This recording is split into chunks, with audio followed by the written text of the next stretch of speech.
आपके साथ मैं हूं अनुजा। गुलाम नबी आजाद कांग्रेस के वरिष्ठ नेता हैं और इनको लेकर अब सियासत शुरू हो गई है। बता दें कि गुलाम नबी आजाद को पद्म भूषण से सम्मानित किया गया है, जिसके बाद से कांग्रेसी नेता ही अब उनके समर्थन में नहीं है। कांग्रेसी नेता ही अब उन पर कटाक्ष कर रहे हैं। लेकिन इस बीच कांग्रेस के वरिष्ठ नेता और काफी पुराने वकील कपिल सिब्बल ने इस पर अपने बयान जारी किए हैं। कपिल सिब्बल ने गुलाम नबी आजाद को बधाई दी है। जी हाँ, बता दें कि गुलाम नबी आजाद को बधाई देने वालों की संख्या बहुत कम है कांग्रेस पार्टी में। अभी तक सोनिया गांधी और राहुल गांधी ने भी गुलाम नबी आजाद को बधाई नहीं दी है। वहीं कपिल सिब्बल ने गुलाम नबी आजाद को बधाई दी है और उन्होंने कहा है कि बहुत समय से वो पार्टी में काम करते रहे हैं और पार्टी के लिए काफी कर्मठ नेता रहे हैं। अब अगर दूसरी पार्टी से पद्म भूषण के लिए सम्मानित किया जाता है तो ये गौरव की बात है। और यही कहकर उन्होंने गुलाम नबी आजाद को बधाई दी है। ऐसे ही कई नेता हैं जो गुलाम नबी आजाद को बधाई दे रहे हैं, जैसे कि शशि थरूर ने भी गुलाम नबी आजाद को बधाई दी है। लेकिन कई ऐसे नेता हैं जो अभी भी नाराज हैं गुलाम नबी आजाद से और पार्टी हाईकमान ने भी गुलाम नबी आजाद को इसकी बधाई अभी तक नहीं दी है। देखिए इस रिपोर्ट में कि कपिल सिब्बल और शशि थरूर ने आखिर गुलाम नबी आजाद को क्या बातें कही हैं।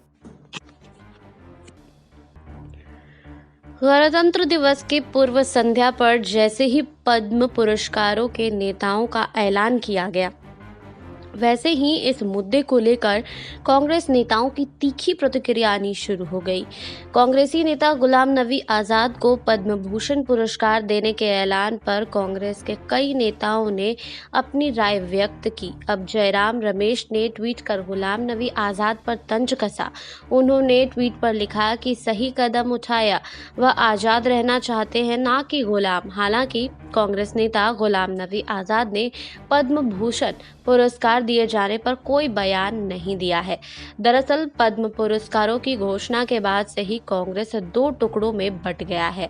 जहां गांधी परिवार के करीबी और राज्यसभा में पार्टी के मुख्य सचेतक जयराम रमेश ने पुरस्कार स्वीकार करने के लिए आजाद पर कटाक्ष किया है, तो वहीं G23 समूह के दिग्गजों ने गुलाम नबी आजाद को पद्म भूषण पुरस्कार देने के ऐलान पर उन्हें इस पुरस्कार का योग्य बताया है।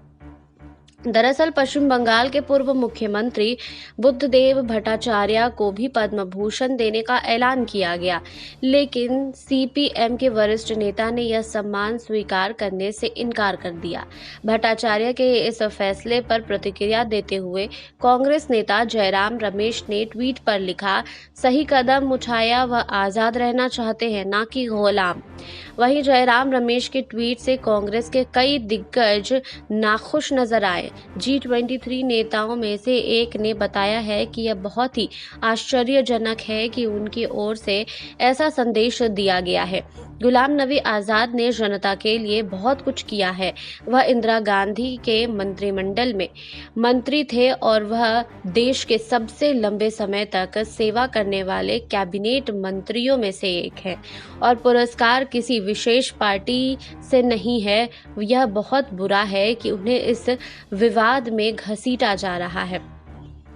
आपको बता दें कि कांग्रेस नेता और पूर्व कानून मंत्री कपिल सिब्बल ने गुलाम नबी आजाद को बधाई दी है। साथ ही उन्होंने अपनी पार्टी पर निशाना भी साधा है। कपिल सिब्बल ने ट्वीट कर लिखा है कि गुलाम नबी आजाद को पद्म भूषण मिला है, बधाई हो भाईजान।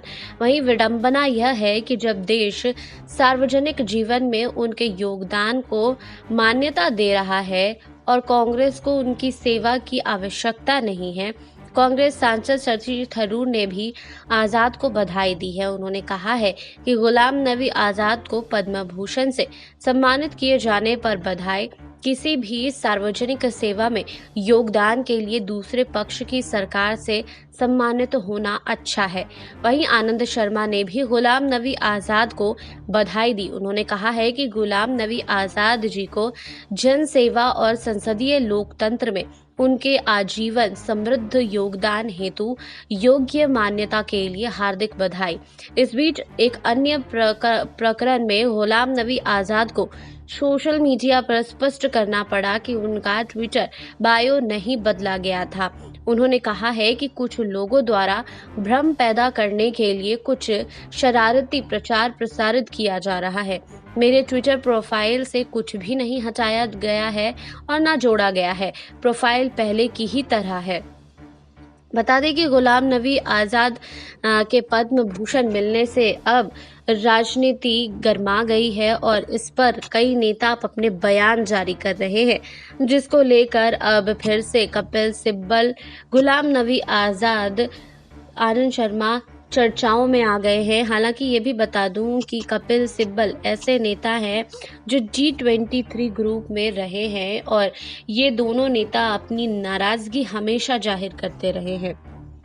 हालांकि अब पद्म भूषण को लेकर भी विवाद शुरू हो गया है। इस पर कांग्रेस पार्टी के तरफ से कई ऐसे नेता हैं जिन्होंने गुलाम नबी आज़ाद को बधाई तक नहीं दी है। जी हां, बता दें कि कांग्रेस के वरिष्ठ नेता गुलाम नबी आज़ाद को पद्म भूषण के ऐलान के बाद कांग्रेस दो खेमों में बंट गई है। एक ओर जयराम रमेश ने इशारों में गुलाम नबी आज़ाद पर निशाना साधा, तो दूसरी ओर कपिल सिब्बल ने उन्हें बधाई देते हुए कांग्रेस को घेरा है। कपिल ने कहा है कि विडंबना है कि कांग्रेस को उनकी सेवाओं की जरूरत नहीं रह गई है। कपिल सिब्बल ने ट्वीट में कर जम्मू कश्मीर के पूर्व सीएम को बधाई भी दी है और उन्होंने लिखा है कि गुलाम नबी आज़ाद को पद्म भूषण, बधाई हो भाईजान। विडंबना है कि देश सार्वजनिक जीवन में उनके योगदान को सम्मान दे रहा है, लेकिन कांग्रेस को उसकी सेवाओं की जरूरत नहीं है। गौरतलब हो कि कपिल सिब्बल और गुलाम नबी आज़ाद दोनों कांग्रेस के G23 गुट के नेता हैं और यह कांग्रेस के असंतुष्ट नेताओं का धरा है, जिन्होंने पार्टी की अंतरिम अध्यक्ष सोनिया गांधी को पत्र लिखकर कांग्रेस में सुधार किए जाने की बात कही थी।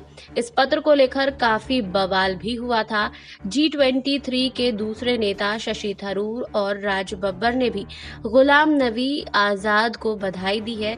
शशि थरूर ने ट्वीट किया, गुलाम नबी आज़ाद को पद्म भूषण से सम्मानित किए जाने पर बधाई। किसी की भी सार्वजनिक सेवा में योगदान के लिए दूसरे पक्ष की सरकार से सम्मानित होना अच्छा है।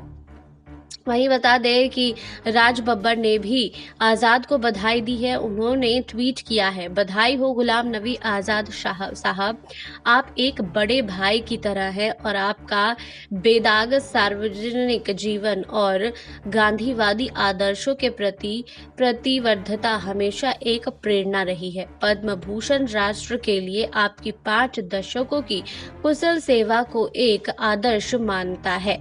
बता दें कि अब पद्म भूषण को लेकर चर्चाएं तेज हो गई हैं। कई नेता कांग्रेस के जो आज़ाद के समर्थन में हैं, तो वहीं कई नेता अब इसका विरोध भी कर रहे हैं और गुलाम नबी आज़ाद पर तंज भी कसते हुए नजर आ रहे हैं।